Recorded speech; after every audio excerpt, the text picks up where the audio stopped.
विश्व पर्यावरण दिवस और जन्मदिन के अवसर पर उत्तर प्रदेश के मुख्यमंत्री योगी आदित्यनाथ ने वृक्षारोपण किया। इस अवसर पर उन्होंने अपने 5 कालिदास मार्ग पर पौधारोपण किया। मुख्यमंत्री योगी ने एक ही दिन में 25 करोड़ वृक्ष लगाने का लक्ष्य दिया है, जिसे जुलाई के प्रथम सप्ताह में पूरा किया जाएगा। इस अवसर पर आज गंगा यमुना के तटवर्ती किसानों को खेतों में वृक्षारोपण पर सरकारी सहायता प्रदान की जाएगी। उन्होंने जुलाई के प्रथम सप्ताह में एक दिन में 25 करोड़ पौधे लगाने का लक्ष्य रखा है, जबकि पूरे सीजन में 30 करोड़ पौधे लगाए जाएंगे। यह सभी फलदार, छायादार और इमारती लकड़ी के वाले पौधे होंगे। गंगा जमुना के तटवर्ती क्षेत्रों में पौधारोपण का विशेष कार्यक्रम किया जाएगा। इसके तहत तटवर्ती किसान अपने खेतों में फलदार वृक्षों को लगाएंगे। उसके लिए भी विशेष स्कीम तैयार होगी। आइए सुनते हैं विश्व पर्यावरण दिवस और जन्मदिन के अवसर पर उत्तर प्रदेश के मुख्यमंत्री योगी आदित्यनाथ ने अपने संबोधन में क्या कहा। आज विश्व पर्यावरण दिवस है। प्रकृति और पर्यावरण का संरक्षण करके ही हम न केवल जीव सृष्टि की रक्षा कर पाएंगे, अपितु एक सुखद और आनंददायक जीवन प्रत्येक जीव जंतु को देने में सफल हो पाएंगे।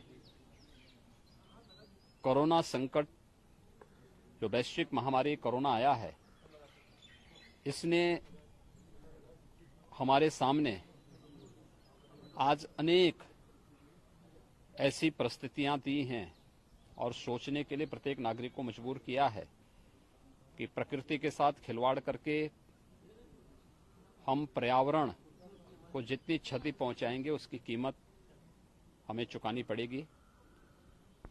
विश्व पर्यावरण दिवस के अवसर पर हम अपने पर्यावरण की रक्षा करके प्रकृति के साथ कैसे समन्वय स्थापित कर सकते हैं, इसकी एक नई प्रेरणा ले सकते हैं।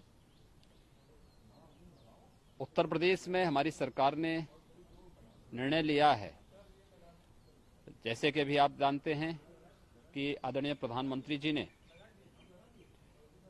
कोरोना संकट से उभरने के लिए पीएम पैकेज की घोषणा की है और पीएम पैकेज के माध्यम से लोगों के जीवन में खुशहाली लाने के लिए अनेक प्रकार के प्रावधान किए हैं। उत्तर प्रदेश के अंदर जैविक खेती को हम कैसे आगे बढ़ा सकते हैं, इस पर हमारी कार्य योजना बनकर के तैयार है।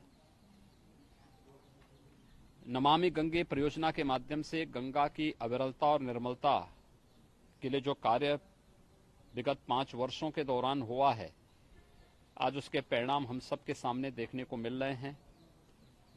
इसके साथ ही गंगा के तटवर्ती क्षेत्र में व्यापक वृक्षारोपण के एक बृहद अभियान को हाथ में लेकर के जो किसान गंगा के तटवर्ती क्षेत्रों में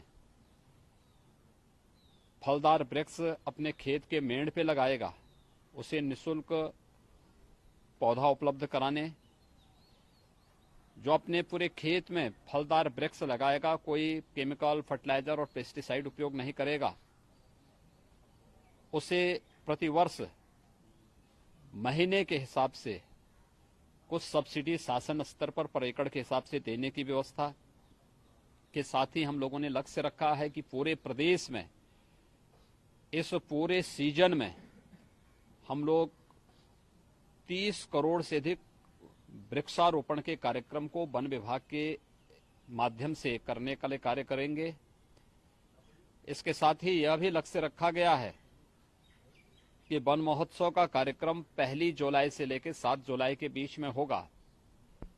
किसी एक तिथि को वन विभाग के साथ सभी विभागों की बैठक एक बार हो चुकी है, मैंने एक बार बैठक ले ली है, हमारे वन मंत्री जी इसकी बैठक निरंतर ले रहे हैं और हमारा प्रयास है कि एक ही दिन में फलदार, छायादार, इमारती लकड़ियों से संबंधित जो वृक्ष होंगे ऐसे सभी वृक्षों को लगा करके हम लोग एक ही दिन में 25 करोड़ वृक्षारोपण के लक्ष्य के साथ प्रदेश वर्तमान में कार्य कर रही है। और मेरा विश्वास है कि विगत 3 वर्ष के दौरान वृक्षारोपण के जिस कार्यक्रम को हम लोगों ने प्रदेश के अंदर किया है, उसमें एक एक वृक्षारोपण के कार्यक्रम को जियो टैग करना, उसके संरक्षण की व्यवस्था करना, प्रदेश के वनाच्छादन को बढ़ाना और लोगों को पर्यावरण के प्रति अधिक से अधिक जागरूक करके प्रकृति के संग रहने के लिए आगे बढ़ना, यही आज का संदेश है। मैं इस अवसर पर प्रदेशवासियों को विश्व पर्यावरण दिवस की अपनी बधाई देता हूं, अपनी शुभकामनाएं देता हूं और विश्वास व्यक्त करता हूं ये पर्यावरण का संदेश हम सबको अपने पर्यावरण को अधिक से अधिक संरक्षित करने और प्रकृति के संग समन्वय बनाने की प्रेरणा प्रदान करेगा।